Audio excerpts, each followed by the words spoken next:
Reçois de moi le parfum qui t'est dû, la beauté de ton nom, mon âme est perdue. Je veux n'être qu'à toi, Jésus, je t'aime. Reçois du peu que je trouve à donner, tout l'amour que mes yeux n'ont pas su te montrer. Je veux n'être qu'à toi, Jésus, je t'aime. Rien n'est plus beau que ton nom, rien n'est plus saint que le sang du pardon. Je veux n'être qu'à toi, Jésus mon roi.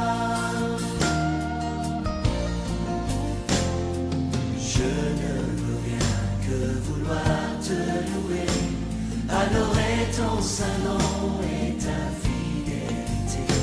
Je veux n'être qu'à toi, Jésus, je t'aime. Je veux porter et laver à ta croix les pensées de mon cœur dans le cœur de tes voix. Je veux n'être qu'à toi, Jésus, je t'aime. Rien n'est plus beau que ton nom, rien n'est plus saint que le sang du pardon. Je veux n'être qu'à toi, Jésus mon roi.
mon secours sur le chemin que ta vie a tracé. Je marcherai chaque jour. Garde, Dieu, les entrées de ce monde. Garde-moi près de la croix. En ce lieu saint où mon âme est féconde, d'humilité et de joie.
Dieu avec nous.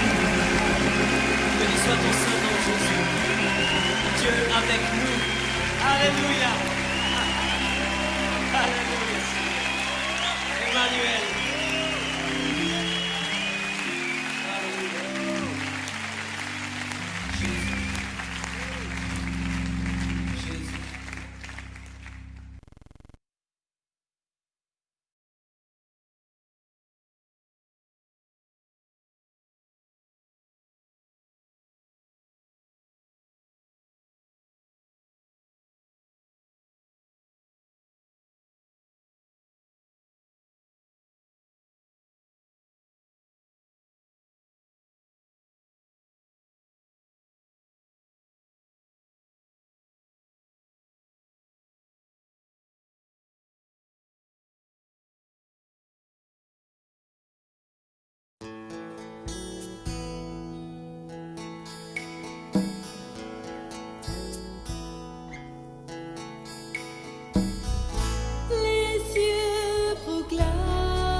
je fléchis le genou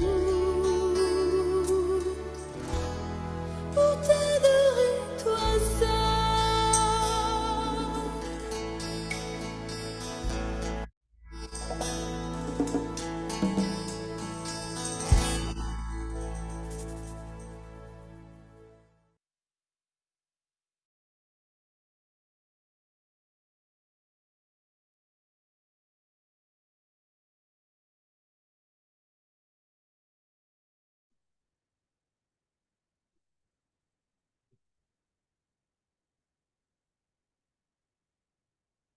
Bonsoir à tous. Il est présentement 7h30. Bonsoir, Madame Monique. Oui, oui. Bonsoir. Alors, je ne sais pas si je vais attendre encore 2 petites minutes. Bonsoir. Bonsoir à tous.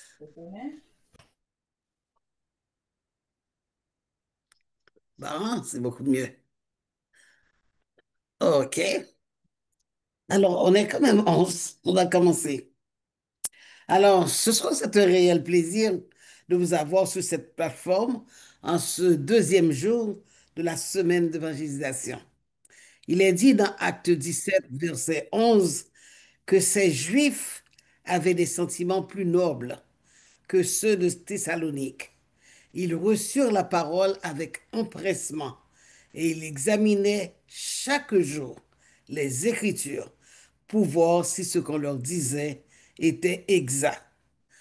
Ce soir, je vous convie à prendre des notes et à aller ouvrir votre Bible comme les Béréens pour voir si ce que l'on vous dit est exact. Alors, je vous souhaite à tous une cordiale bienvenue et invitez d'autres personnes, dans la mesure du possible, à écouter la parole de Dieu.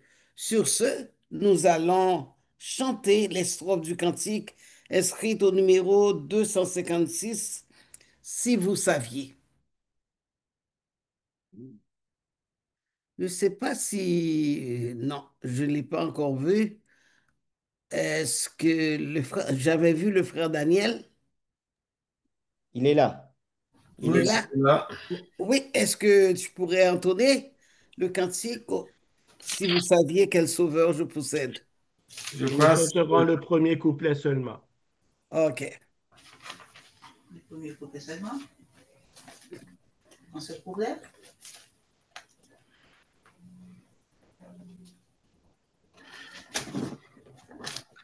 si vous saviez quel sauveur je possède, il est l'ami le plus tendre de tous.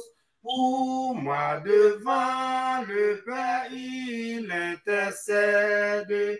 Oh, je voudrais qu'il fût aussi pour vous.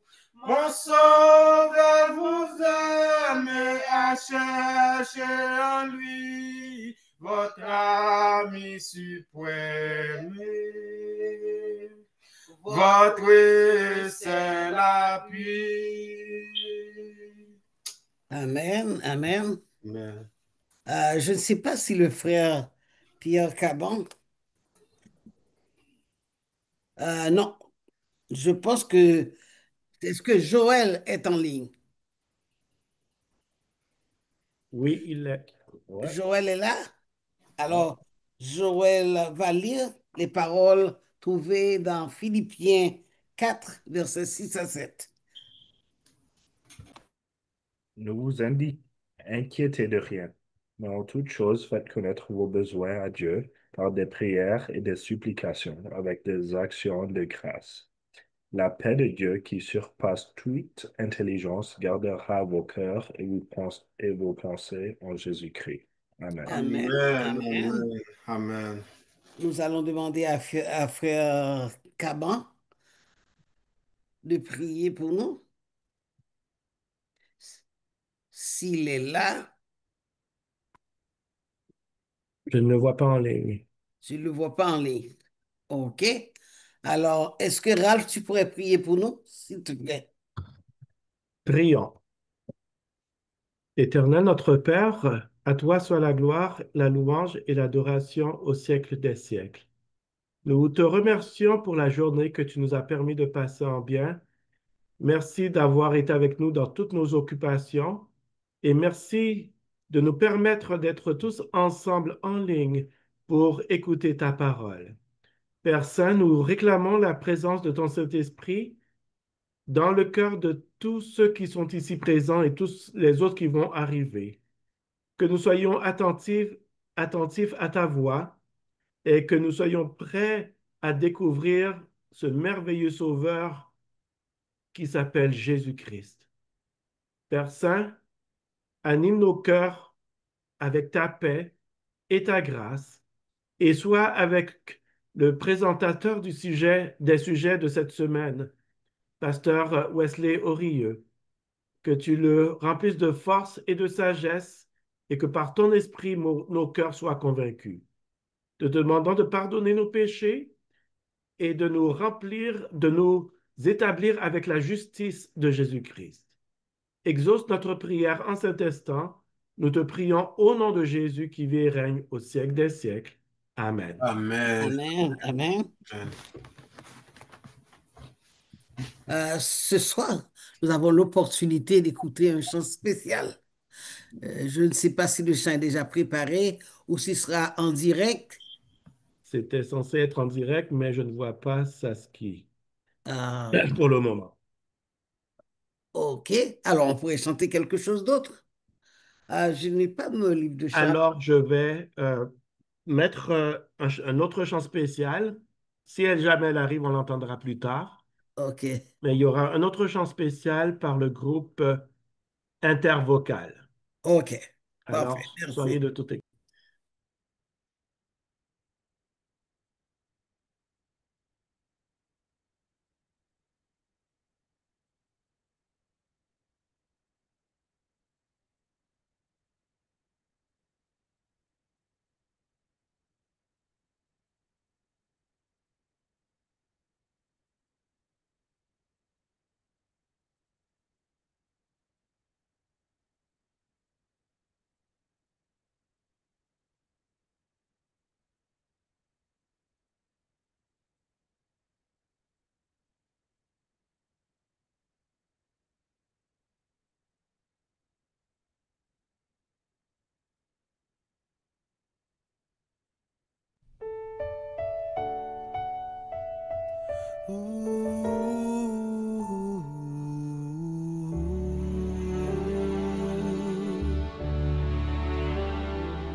Oh, si je pouvais parler la langue de Canaan pour décrire la gloire et la beauté d'un monde meilleur. Oh, si je pouvais parler la langue de Canaan pour décrire la gloire et la beauté d'un monde meilleur. C'est un monde sans nuit, car la lumière c'est lui, plus de plans de douleur. Oh Seigneur, c'est un lieu de bonheur.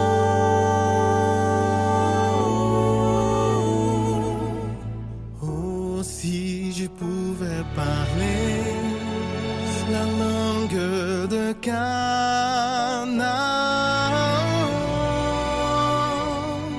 pour décrire la gloire et la beauté d'un monde meilleur. J'ai vu un nouveau ciel et une nouvelle terre, car le premier ciel et la première terre avaient disparu, Et j'ai entendu du trône une forte voix qui disait, « Voici la demeure de Dieu avec les hommes. Il habitera avec eux et ils seront son peuple. Bien-aimés, maintenant nous sommes enfants de Dieu et ce que nous serons ne s'est pas encore manifesté. Mais nous savons qu'au moment de sa manifestation, nous serons semblables à lui parce que nous le verrons tel qu'il est. » Oh, si je pouvais voler jusqu'au plus profond du ciel, j'irais explorer ce beau pays de gloire éternelle.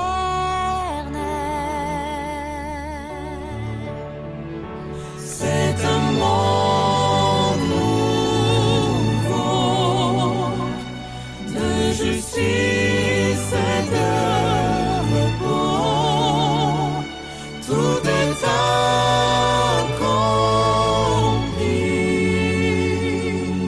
Ô Seigneur, c'est un monde de vie.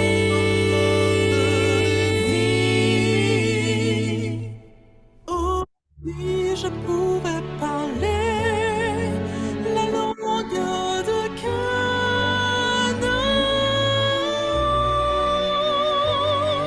pour décrire la gloire et la beauté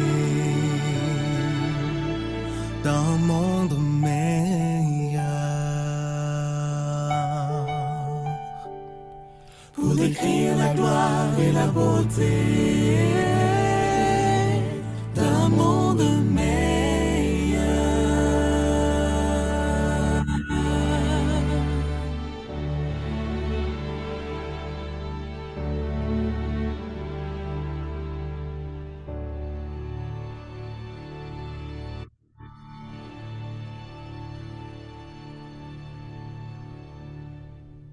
Amen, amen, Amen. Amen. amen.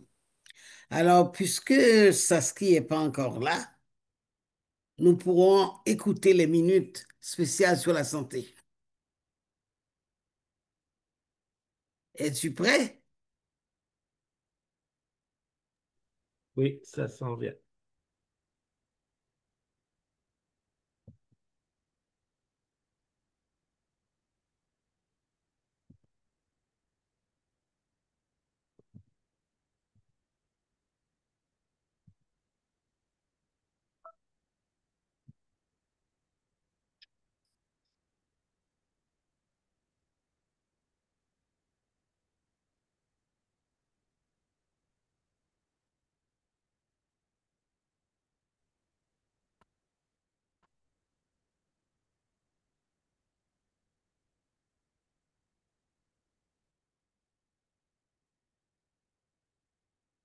Un, deux, un, deux. Aujourd'hui, on parle hydrothérapie.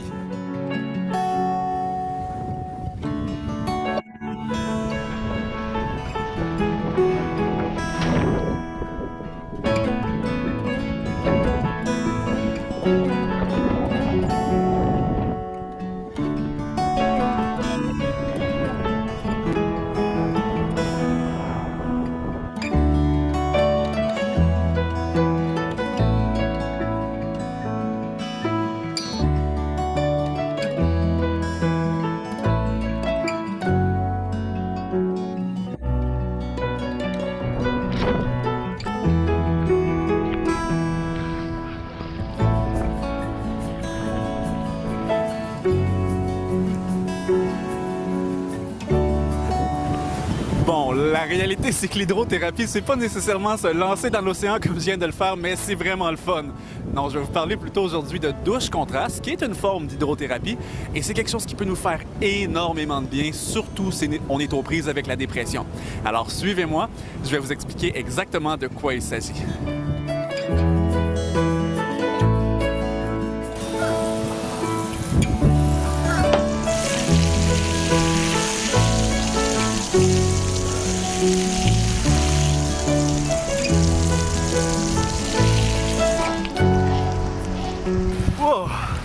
Alors, pour une douche contraste, c'est assez simple.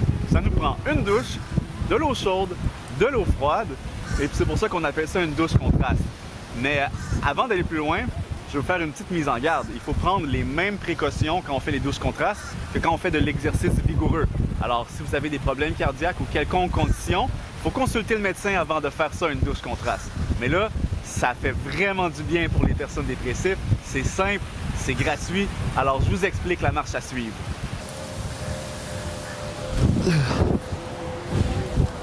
Bon, je vous explique.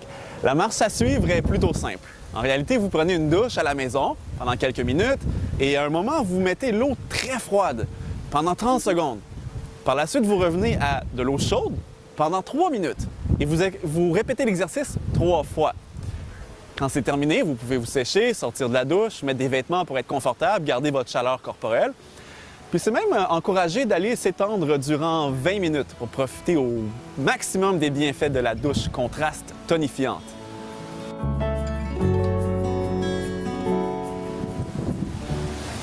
Maintenant, d'autres faits importants. La température de l'eau, parce qu'on veut vraiment pas que vous vous ébouillantez, évidemment. Alors, côté chaud, on ne va pas dépasser 42 degrés Celsius. Côté froid, on ne descend pas en bas de 13 degrés Celsius. Et là, la question, combien de fois je le fais, ce traitement-là?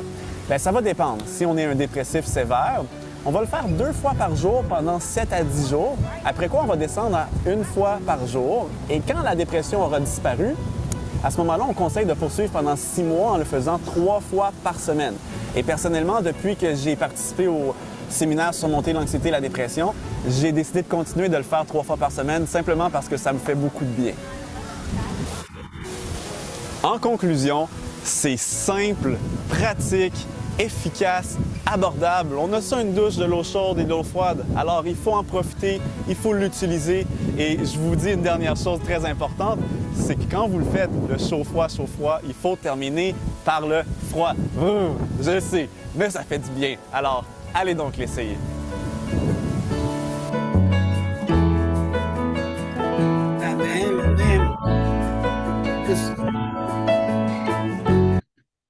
Ce soir, nous avons appris quelque chose. Je ne sais pas pour d'autres personnes, mais j'ai appris quelque chose de nouveau. Les douches contrastes. Je me demandais ce que c'était les douches contrastes. Ce soir, au moins, je l'ai appris, je sais ce que c'est. Alors, j'essaierai la prochaine fois de faire une douche contraste, dans la mesure du possible. Alors, je pense que frère Ralph a des questions à poser à l'auditoire. Oui, en effet. Merci, Monique. Alors, bonsoir, chers frères et sœurs et chers amis. Bonsoir, mon frère. On est en très grand nombre ce soir. Et comme promis, nous allons avoir notre quiz. Notre quiz par rapport à ce que vous avez appris hier. Il y aura 3 questions qui seront posées. Et pour la première soirée, on va faire ça très facilement. Ce sera des vrais ou faux. La manière dont ça va se passer, c'est que nous allons mettre dans le chat présentement un lien qui va vous conduire à un formulaire que vous devez compléter avec vos réponses. Et à partir de ces réponses-là, on va vous donner les réponses finales demain et vous allez accumuler des points selon ce que vous aurez répondu. Et à la fin de la semaine, on va remettre un prix, comme on l'a dit, un prix pour un jeune, un prix pour un adulte et un prix pour un invité ou un visiteur qui aura répondu au plus de questions avec la majorité des points. Alors, sans plus tarder, je vais mettre le lien dans le chat et tout le monde va le voir. Et voilà, tout ce que vous avez à faire, c'est de cliquer sur ce lien et cela va vous conduire au formulaire à compléter. La première question, on va vous demander votre nom parce qu'on veut pouvoir vous contacter et vous reconnaître. Et les autres questions, il y en a 3, des vrais ou faux. Alors, allez-y, n'hésitez pas. En attendant, je pose les questions Remettez ça ici encore même. une seule fois. Alors, si tu vas dans le chat, il y a un lien et tu ne fais que cliquer sur le lien. Frère Ralph, Oui. j'ai essayé de cliquer, mais il me dit que le formulaire n'accepte pas de réponse pour le moment. Ah, il y a une petite correction à faire rapidement. Je vais faire ça rapidement. Je m'excuse de cela. On va régler ça tout de suite. Très bien.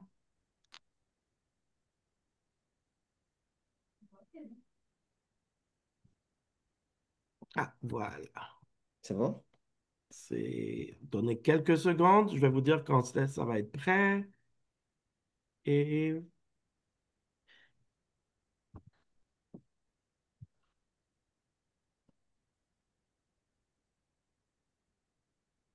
Et voilà, ça, je pense que c'est prêt maintenant. Donnez quelques secondes encore. OK, vous devriez être capable d'y accéder maintenant.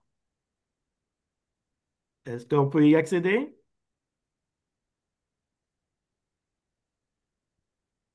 Parfait. Bon. Alors, Oui, c'est bon. très bien. Alors, en attendant, je pose des questions ici en direct et vous pouvez répondre sur le formulaire. Première question, vrai ou faux? First question, true or false? This is a quiz. Moïse déclara dans Deutéronome 7, verset 9, que Dieu garde son alliance pour 2 générations seulement.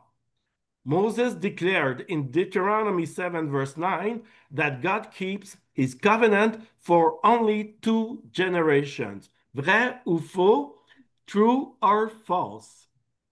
La deuxième question.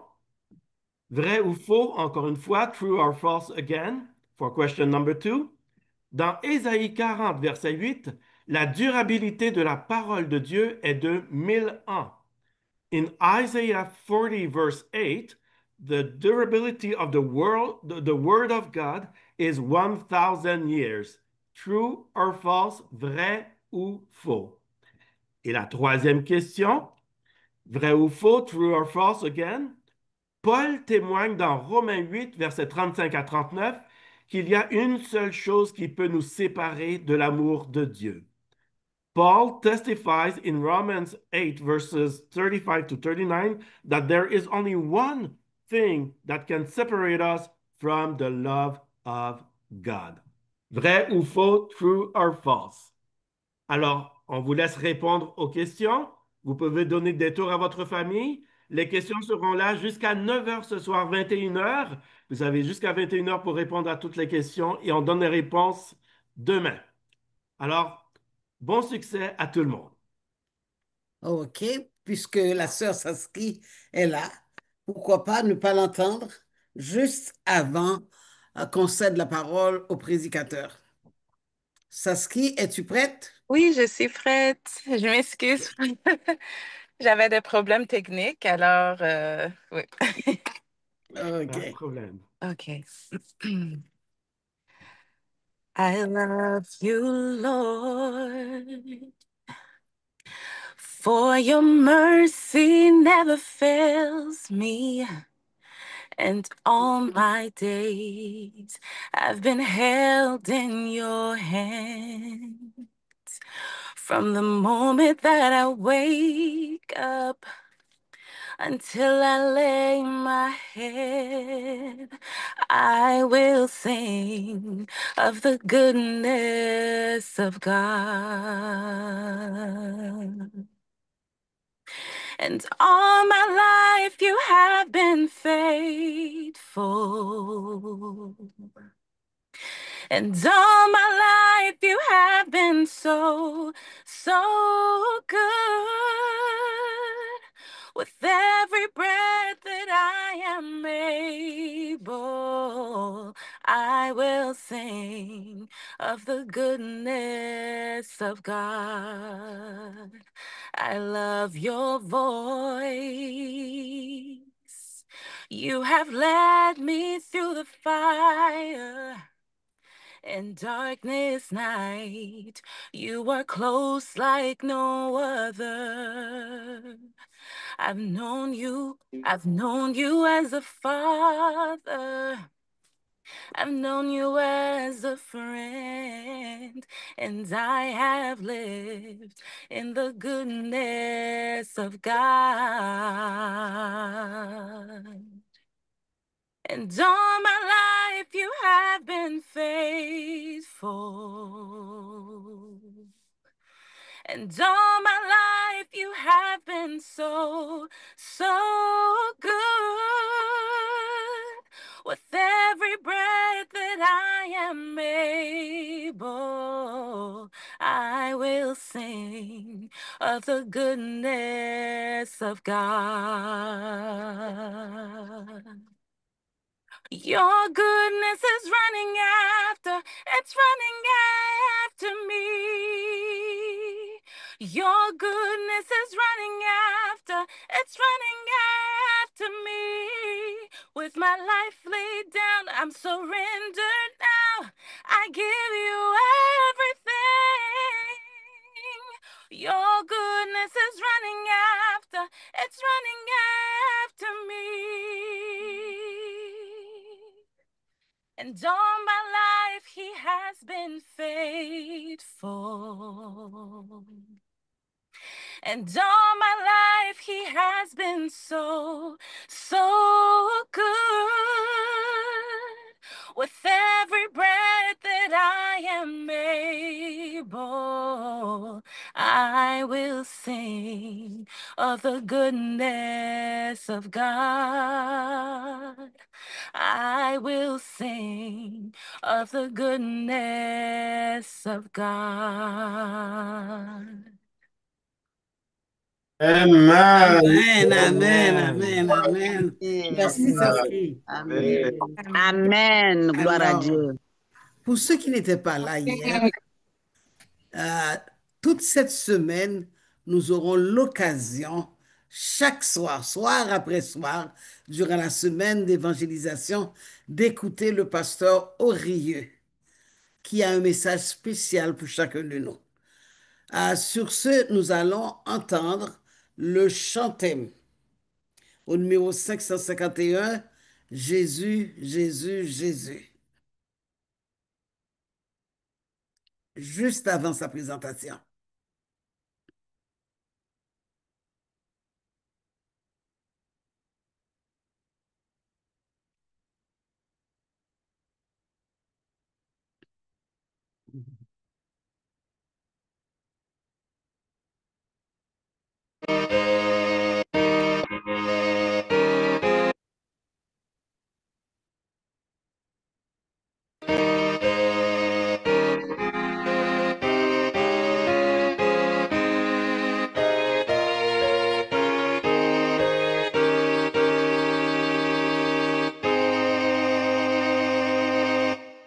Jésus, Jésus, Jésus, Jésus, c'est là que mon cœur aime.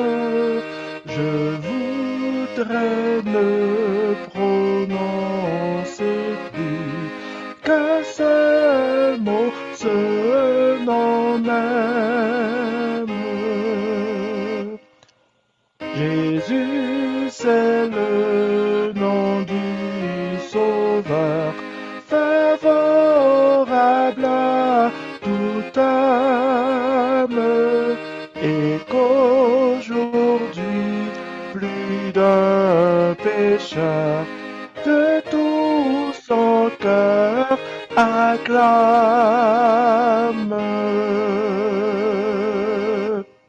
Amen, amen. Amen, amen, amen. Bonsoir à tous et à toutes. Bonsoir, Pasteur Oye. Content de vous voir ce soir, content de vous revoir pour ceux qui étaient là hier, content de voir ceux qui nous ont rejoints aujourd'hui. Donc, je peux voir ceux qui ont leur caméra activée. Donc, je vois la sœur Janine. Donc, la sœur Janine est de l'église de Hawkesbury. On s'est rencontrés lorsque j'étais au camp meeting là-bas avec la famille. Content de la voir et content aussi de voir une personne qui vient de là où je viens aussi. Si je ne me trompe pas, parce que je vois son nom, c'est Sophie. Donc Sophie, si c'est bien elle, euh, habite aux États-Unis et j'ai eu le privilège de la baptiser lorsqu'on était encore à Madagascar On a suivi des études ensemble. Donc, content de voir pas mal de personnes. Peut-être il y a ceux qui, si vous activez votre caméra, je pourrais aussi vous identifier. Mais je suis content. Je suis content d'être là et de voir tout le monde.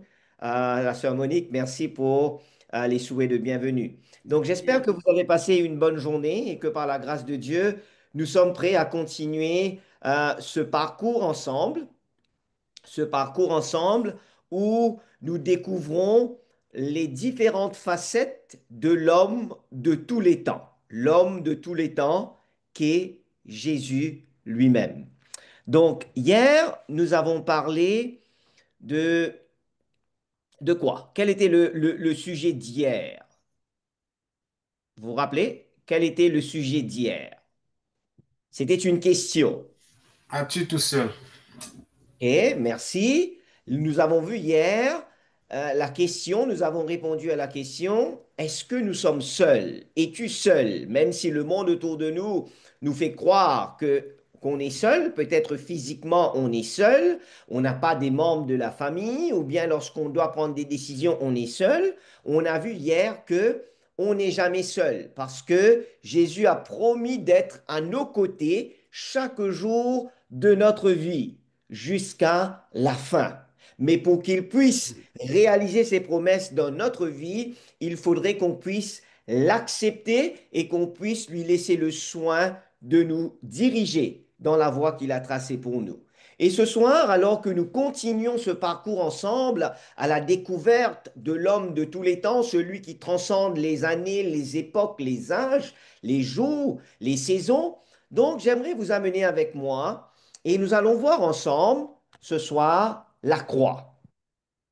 La croix. Quand nous parlons de la croix, pour nous aujourd'hui, peut-être que nous prenons la When croix we're comme talking about quelque the chose, cross, comme un sujet qui est léger, quelque chose qui est normal ou même banal.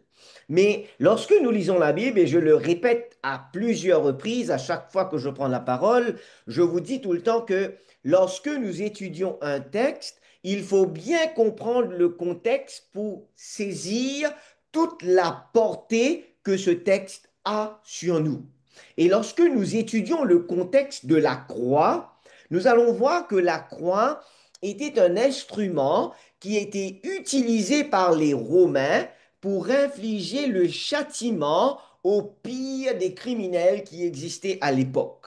Donc, la croix en question, aujourd'hui, nous voyons une croix bien polie, bien vernie, mais à l'époque, c'était pas comme ça. À l'époque, on prenait du bois, hein, du bois très dur, et lorsqu'on clouait quelqu'un à la croix, donc les clous qu'on utilisait ne sont pas comme les clous qu'on a aujourd'hui, bien lisses, bien polis. À l'époque, on prenait des fers qui avaient des, comment je vais expliquer ça, qui n'étaient pas polis, qui n'étaient pas lisses.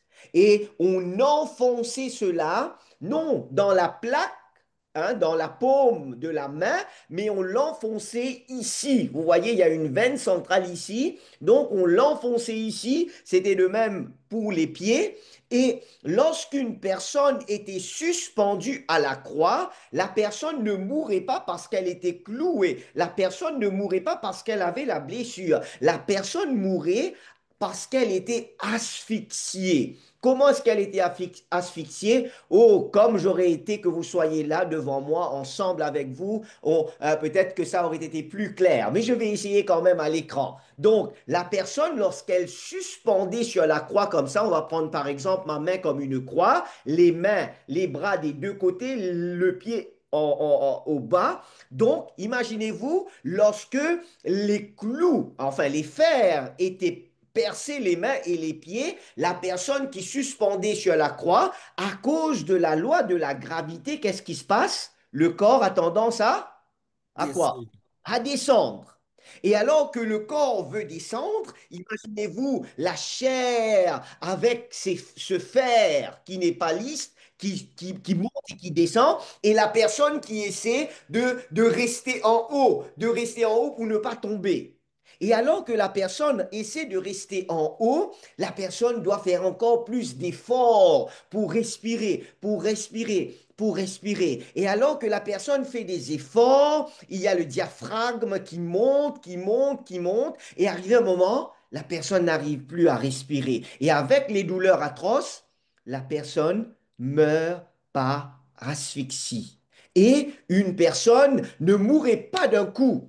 Lorsqu'on lit la Bible nous dit que Jésus est mort après quelques temps seulement, et c'était ça. Et c'est pour cela que les soldats, les Romains étaient étonnés, parce que normalement, lorsqu'on clouait une personne à la croix, la personne prenait des heures et des heures agonisées avant de mourir. Comme on dit, la personne mourait à petit feu, avec beaucoup de douleur, avec atrocité.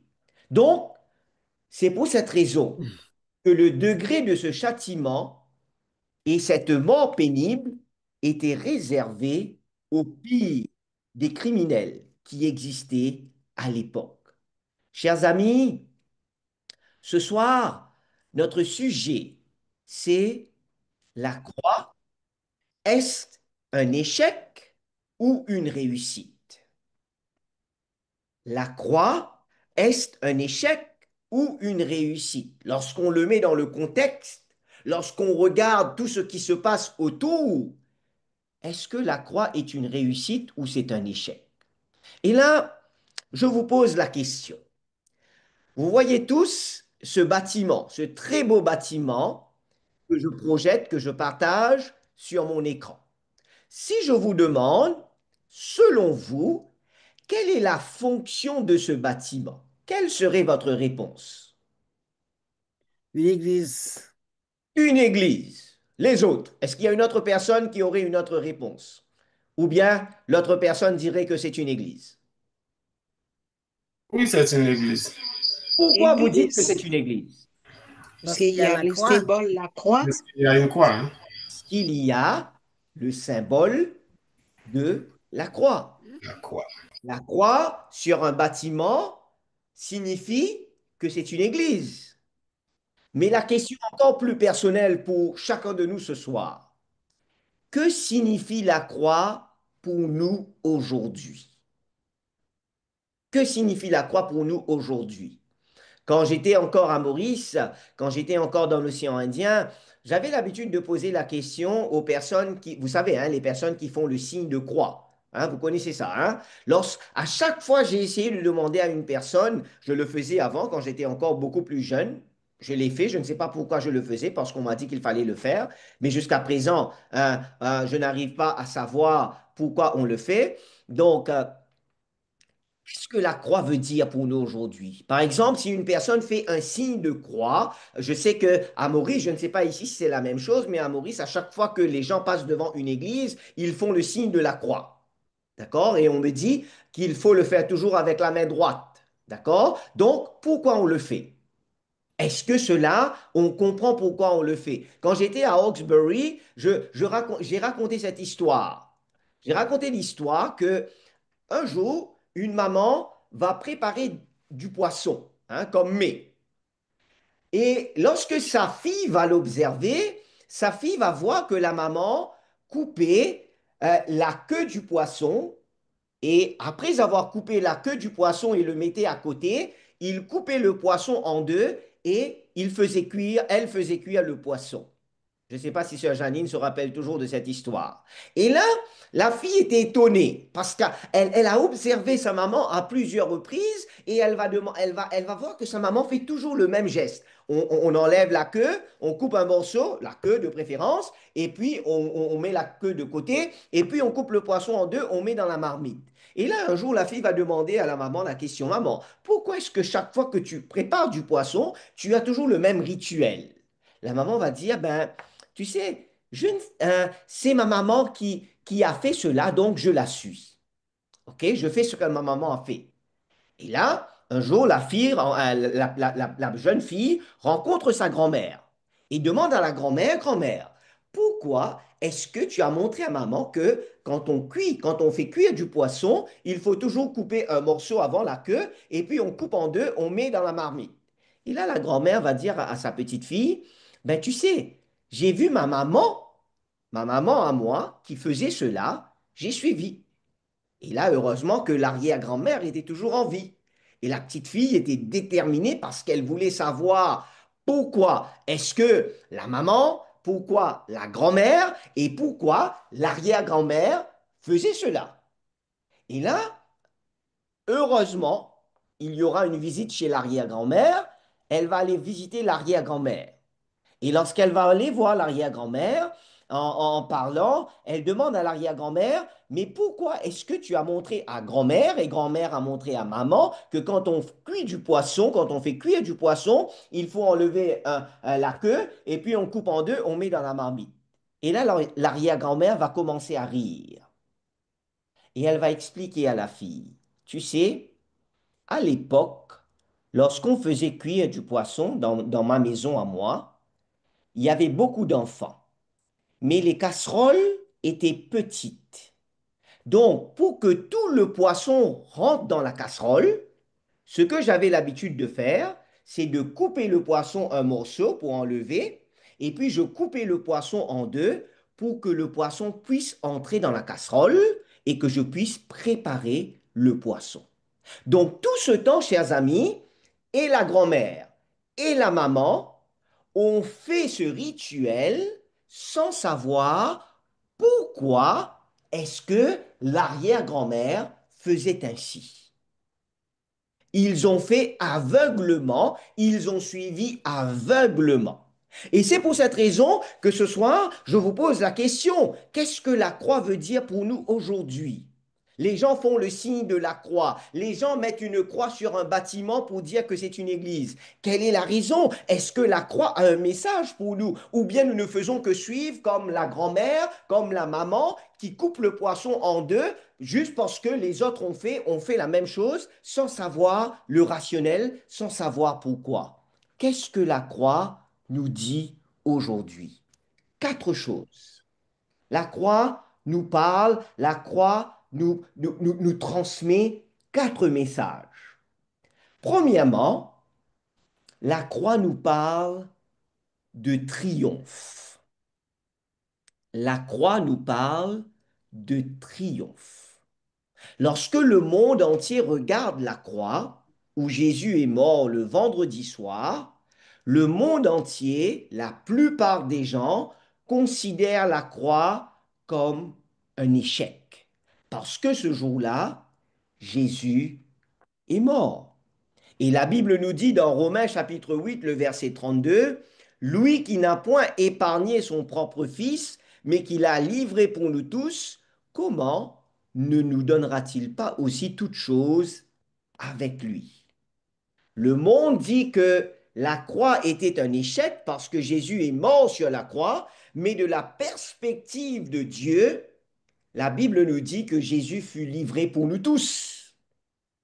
Il y avait quelque chose de plus qui se passait. Les hommes, les humains voyaient la mort de Jésus tout simplement sur la croix, mais de la perspective divine, ce n'était pas tout simplement une mort, ce n'était pas tout simplement quelqu'un qui mourrait. L'œil humain ne pouvait pas cerner ce qu'il y avait derrière la croix. Venez avec moi à la croix. Venez avec moi ce fameux vendredi soir, vendredi noir, vendredi après-midi où les disciples étaient bouleversés, où tout le monde était bouleversé. Ils qualifiaient cela de vendredi noir. Qu'est-ce qui se passe? Qu'est-ce qui s'était passé ce jour-là? Juste quelques heures avant, la Bible nous dit que Judas va renier Jésus. La Bible nous dit que les Juifs, ceux qui devaient supposément enseigner la parole, avaient abandonné le Maître. La Bible nous dit que les disciples avaient fui de la croix. Pierre, qui était toujours en premier pour dire, même si je dois mourir, je vais mourir avec toi. Là où tu iras, je serai avec toi. Ce même Pierre avait renié Jésus ce soir-là, quelques heures avant que Jésus ne fût crucifié. Lorsqu'on lit les livres, les commentaires, on comprend que le ciel était en pleurs, le ciel a crié. Mais ce que les hommes n'avaient pas compris, chers amis, c'est que ce vendredi-là n'était pas un échec. Ce vendredi-là, qui semblait être un échec, était plutôt un triomphe glorieux. Ce vendredi-là était un triomphe glorieux. Jésus-Christ peut prendre une croix tachée de sang et transformer cette croix, transformer ce qui a l'air d'être un échec en une victoire, en un triomphe. L'instrument qui est la croix, qui était utilisé pour tuer les gens, l'instrument de mort était devenu un instrument qui a permis aux hommes d'avoir accès à la vie éternelle. Si Jésus est sorti vainqueur des assauts du diable, Jésus peut prendre chaque échec dans votre vie et le tourner en victoire. Chers amis, à travers sa puissance, à travers la puissance de Dieu, à travers la victoire de Jésus, on peut nous aussi devenir des conquérants, devenir victorieux. Il y a la guérison qui découle de la croix. Il y a le pardon de nos erreurs qui découle de la croix. Donc, que signifie la croix pour nous aujourd'hui? La croix symbolise, la croix nous parle de triomphe. Deuxièmement, la croix nous parle de pardon. La croix nous dit que la mort de Jésus n'est pas un échec, mais c'est un triomphe. Et deuxièmement, la croix nous parle du pardon. Lorsque nous lisons dans Romains chapitre 8, les versets 33 et 34, il est écrit, « Qui accusera les élus de Dieu? C'est Dieu qui justifie. Qui les condamnera? Christ est mort. Bien plus, il est ressuscité, il est à la droite de Dieu et il intercède pour nous. » Si je vous pose la question, c'est quoi? Qu'est-ce que cela veut dire justifier? C'est quoi justifier? Une réponse simple de votre part serait quoi? Justifier veut dire quoi? Qu'est-ce que vous comprenez par le verbe justifier? Personne? C'est quoi justifier? Quel mot vous entendez dans le mot justifier? Justice. Justice, mais plus court? Justice. Juste. Juste. Justifier veut dire tout simplement rendre quelqu'un juste.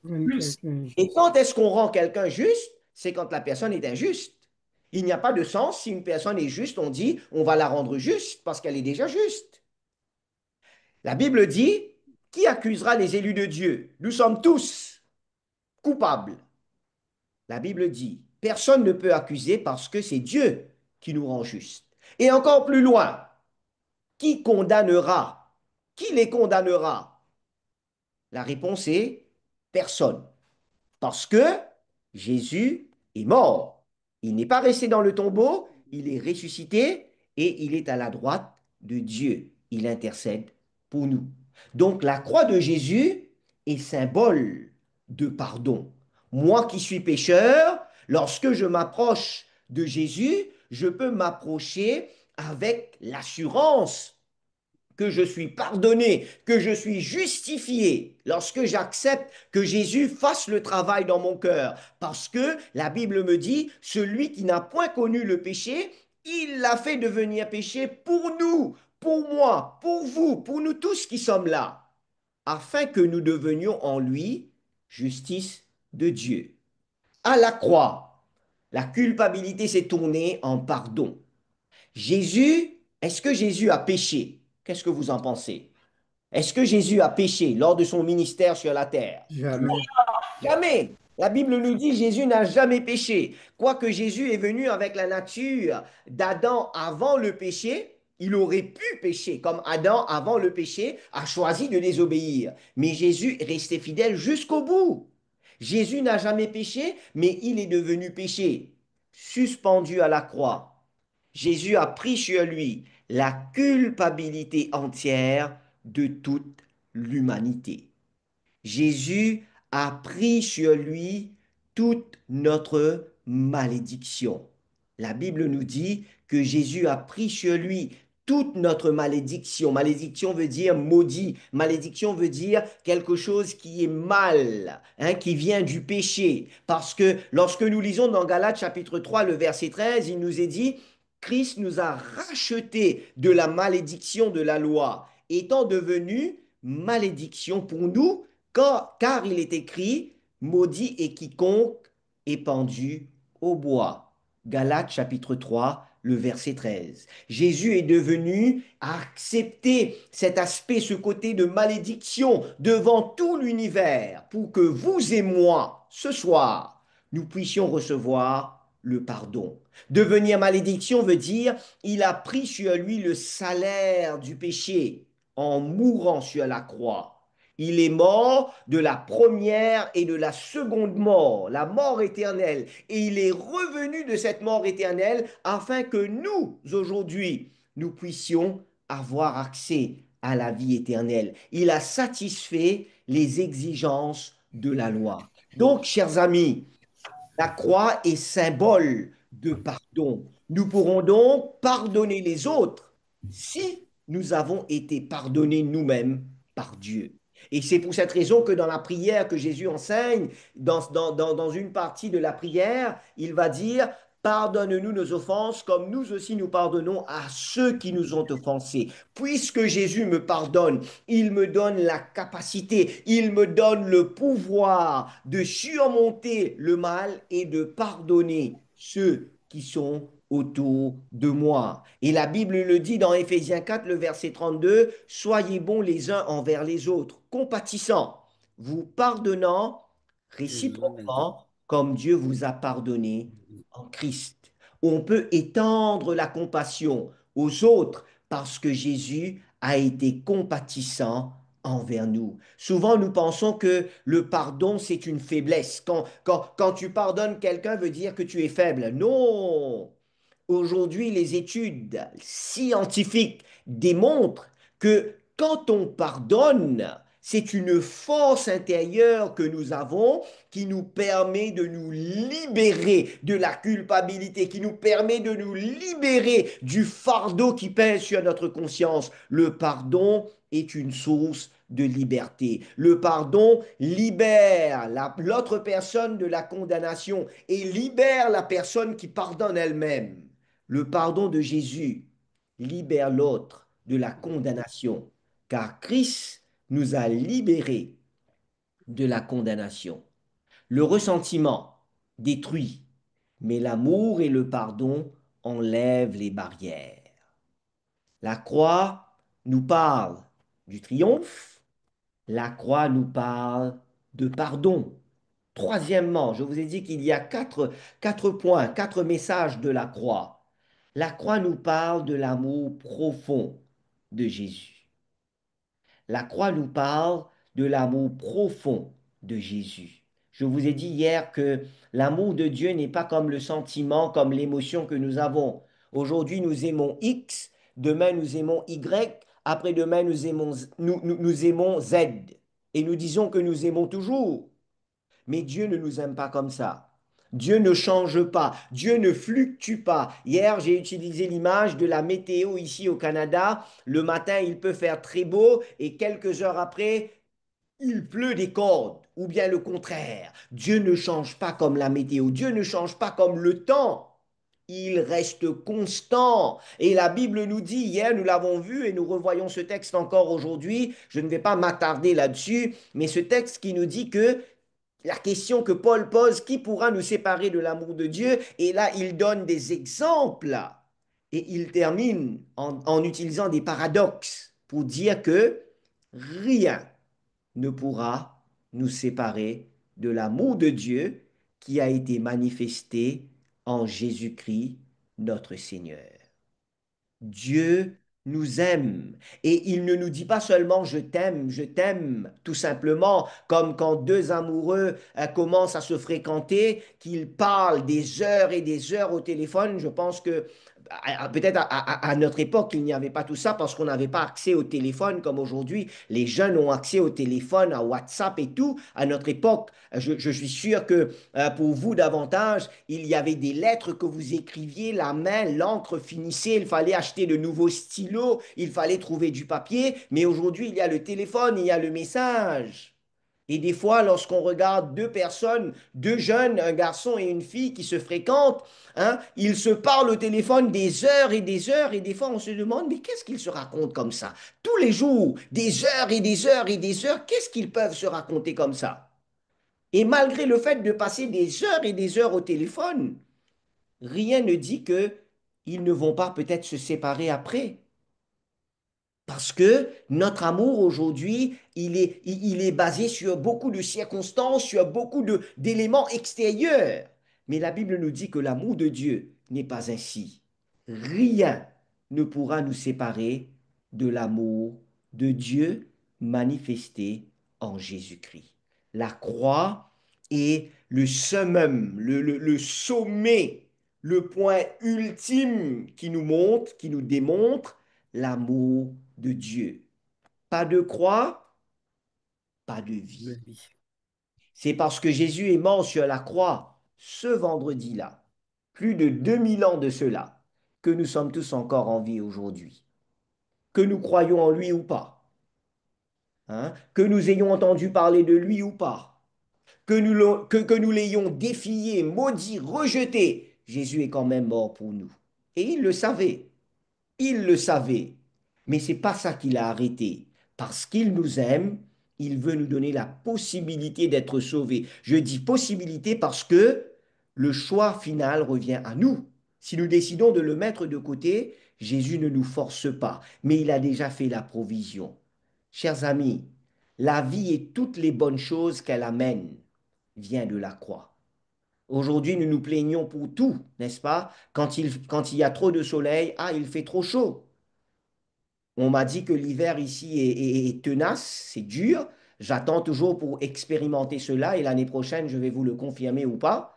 Mais quand il y a trop de soleil, on dit il fait trop chaud. Peut-être quand il y aura trop de neige, ou bien l'hiver va arriver, on va dire il fait trop froid. Quand il y a la pluie, trop de pluie, trop de pluie. Pas de pluie, ah, où est la pluie? On n'est jamais content. On se plaint tout le temps. On est des fois pire que les enfants d'Israël dans le désert.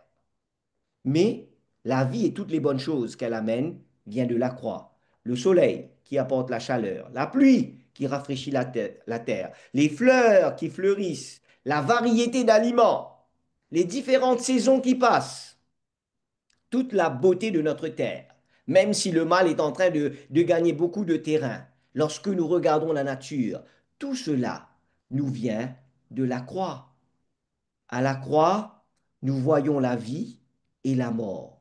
La Bible nous dit que le salaire du péché, c'est la mort, mais le don gratuit en Jésus-Christ, c'est la vie éternelle. La croix apporte la vie et la joie à tout l'univers, peu importe où nous sommes. La croix nous parle du triomphe. La croix nous parle du pardon. La croix nous parle de l'amour de Jésus, cet amour profond, pas superficiel, mais profond. Et dernier point, la croix nous parle de la vie éternelle. Pas seulement cette vie que nous vivons ici-bas, mais la vie éternelle. Même si je dois mourir ici-bas, je vais me reposer dans le sommeil de la mort en attendant la venue de Jésus qui viendra et me donnera la vie éternelle. Et là, la question que je vous pose maintenant, c'est celle-ci.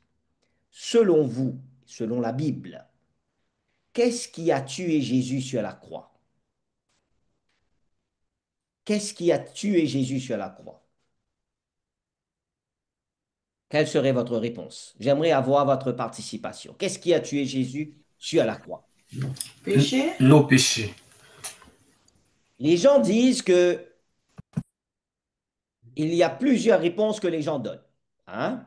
Mais lorsque nous analysons ces réponses, on comprend que Ce n'est pas Dieu qui a tué Jésus sur la croix. Les Romains n'ont pas tué Jésus sur la croix, même s'ils ont été les instruments utilisés. Les Juifs n'ont pas tué Jésus sur la croix, même s'ils scandaient, ils criaient, crucifie-le, crucifie-le. La croix elle-même n'a pas tué Jésus. Mais comme le frère Daniel et son épouse l'ont mentionné, c'est notre péché qui a tué Jésus sur la croix. C'est notre péché qui a tué Jésus sur la croix. Lorsqu'on regarde l'effet du péché sur Jésus, on en perd l'appétit. Je ne sais pas si vous avez déjà regardé le film La Croix, La Passion du Christ. Hein. C'est vrai que ce film euh, démontre des scènes qui semblent être vraiment poussées, exagérées. Je ne pourrais pas vous dire si c'était vrai, comme ça ou pas. OK? Mais lorsqu'on regarde, même si on ne regarde pas la Passion du Christ, on regarde un film quelconque ou bien on va lire dans l'histoire comment est-ce qu'on tuait des personnes à l'époque de Jésus à travers la croix, lorsqu'on regarde l'effet du péché sur Jésus, on en perd l'appétit. On n'a pas d'appétit pour continuer à pécher. Parce que pour chaque petit centime de plaisir, le péché apporte des billets de souffrance énormes. Pour chaque 50 centimes de plaisir, le péché apporte, je ne sais pas quel est le billet, le plus gros billet ici au Canada, mais des centaines, de dollars de souffrance énormes. Donc le péché, lorsqu'on regarde ce qu'il a fait sur Jésus, on devrait se poser la question, est-ce que je dois continuer à pécher ou bien je dois mettre cela de côté? Zacharie 12, le verset 10 nous dit, alors je répandrai sur la maison de David et sur les habitants de Jérusalem un esprit de grâce et de supplication, et ils tourneront les regards vers moi, celui qu'ils ont percé. Ils pleureront sur lui comme on pleure sur un fils unique, ils pleureront amèrement sur lui comme on pleure sur un premier-né. Jésus a dit que le plus grand remède, c'est de venir à la croix. Venir à la croix où il a souffert à cause de nos péchés. La Bible dit, ils tourneront les regards vers moi, vers Jésus, celui qu'ils ont percé, et ils vont pleurer. Ils vont pleurer. Chers amis, sans la croix, on ne peut pas avoir, on ne peut pas profiter, on ne peut pas prétendre à la vie éternelle. Quand nous voyons Jésus sans péché cloué à la croix, criant, la Bible nous dit qu'il a crié, qu'il a demandé, mon Dieu, pourquoi m'as-tu abandonné?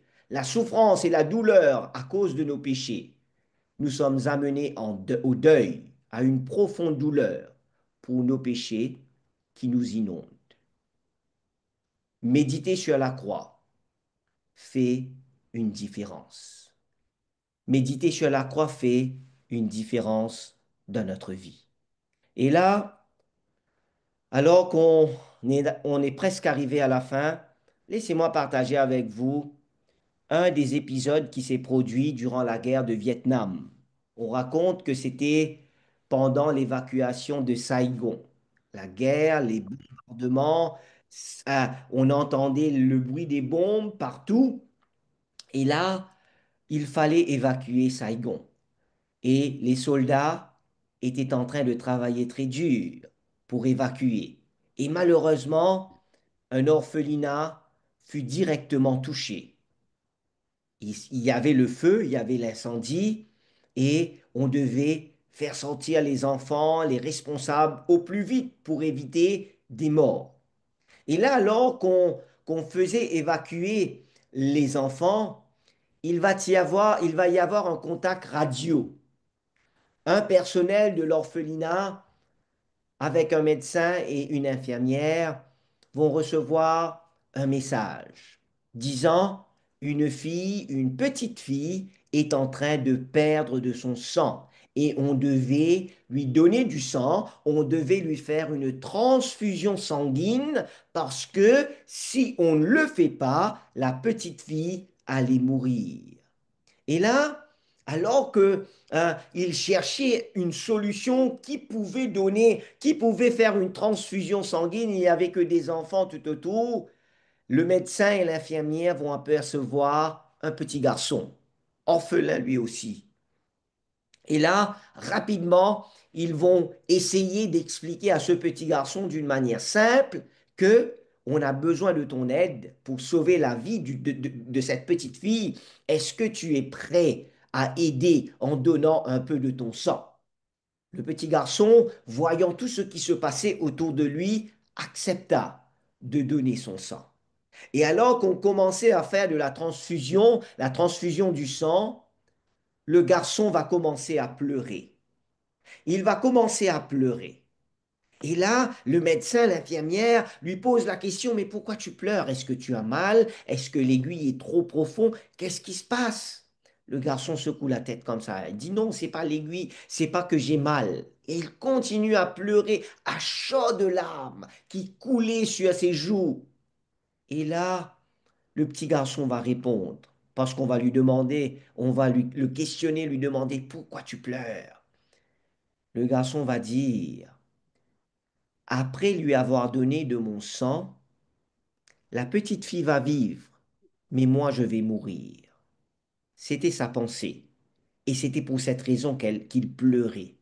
Parce qu'il pensait que, après avoir donné de son sang à cette petite fille, la petite fille va vivre, mais lui, il va mourir.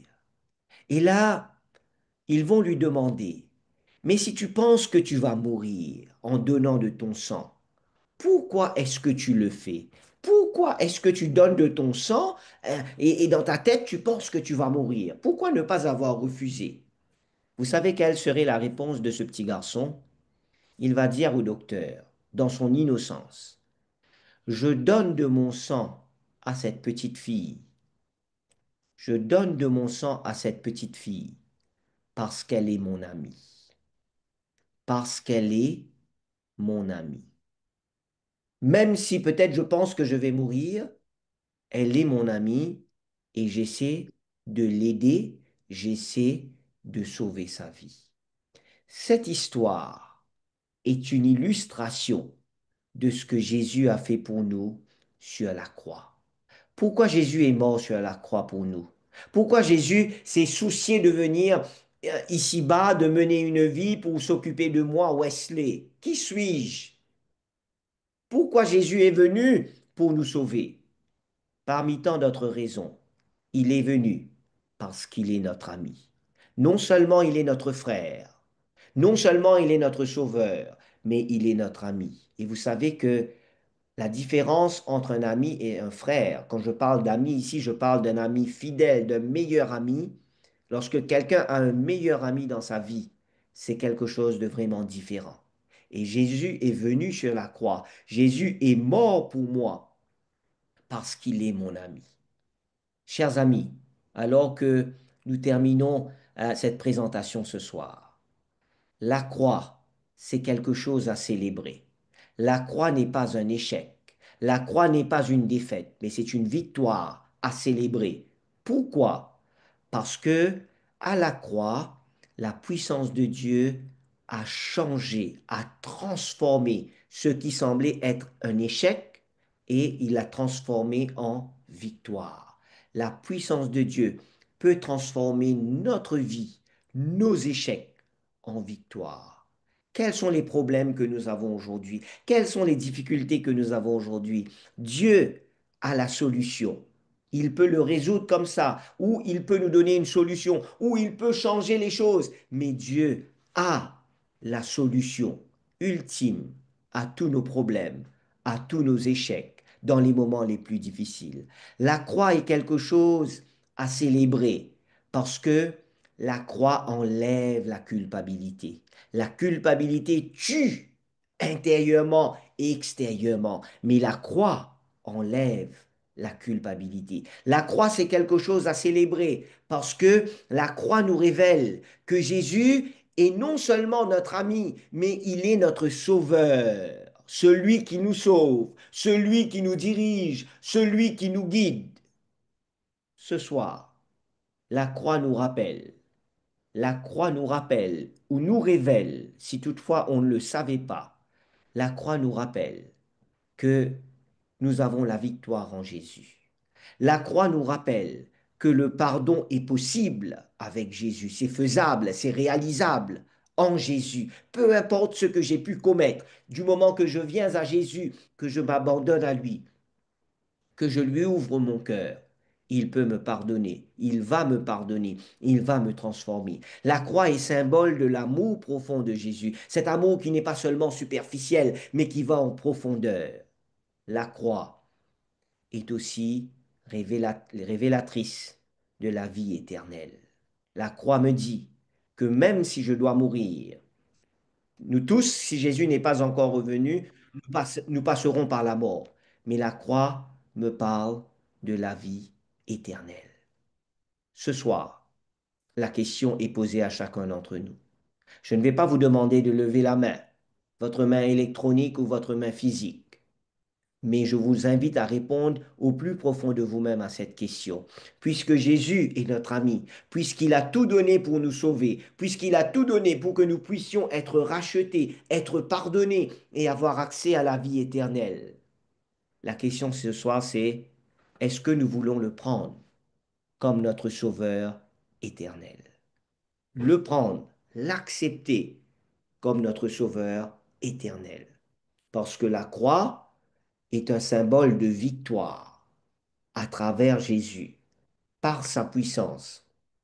La croix nous parle de la victoire sur le péché.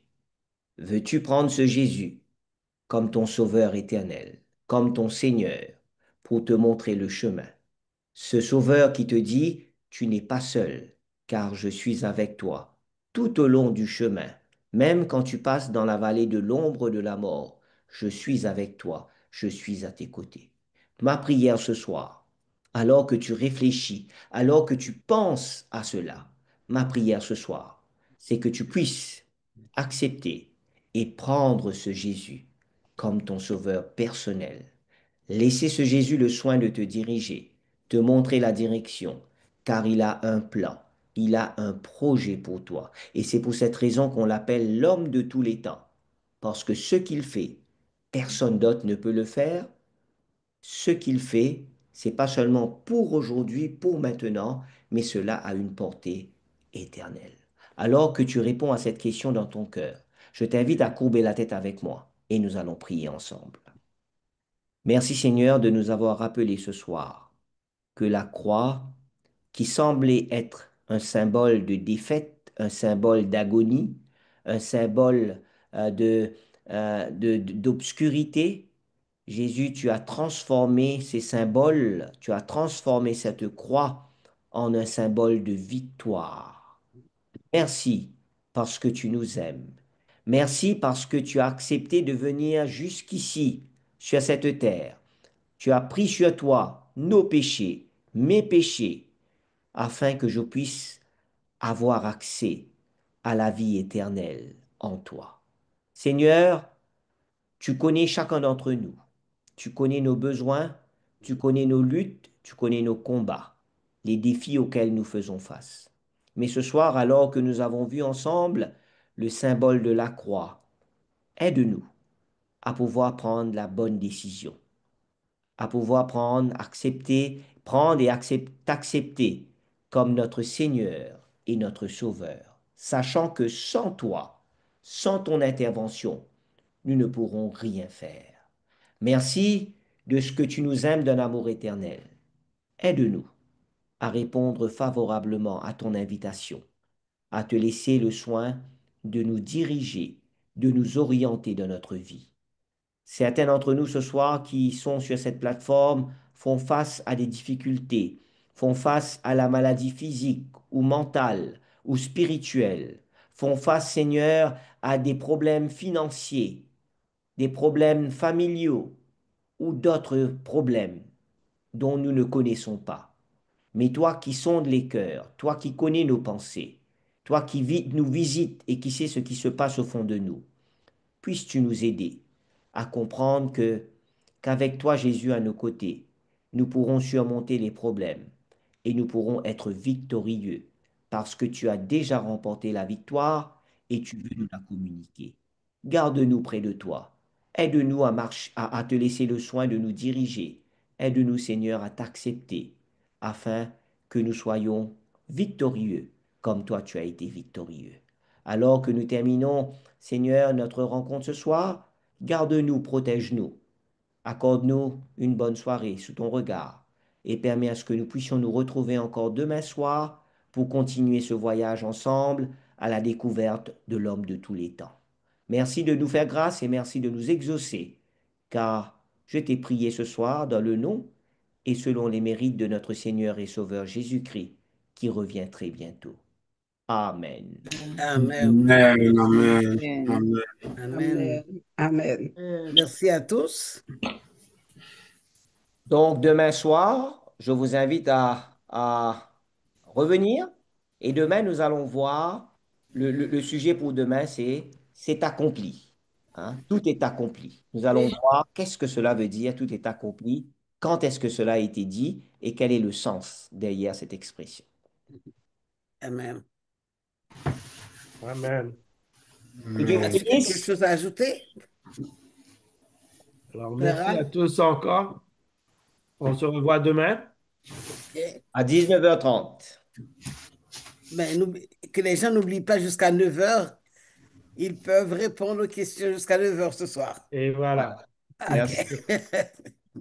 Au revoir. Merci. Au Au revoir. revoir et bonne soirée. À Bonne bientôt. soirée. Nous va jeûner.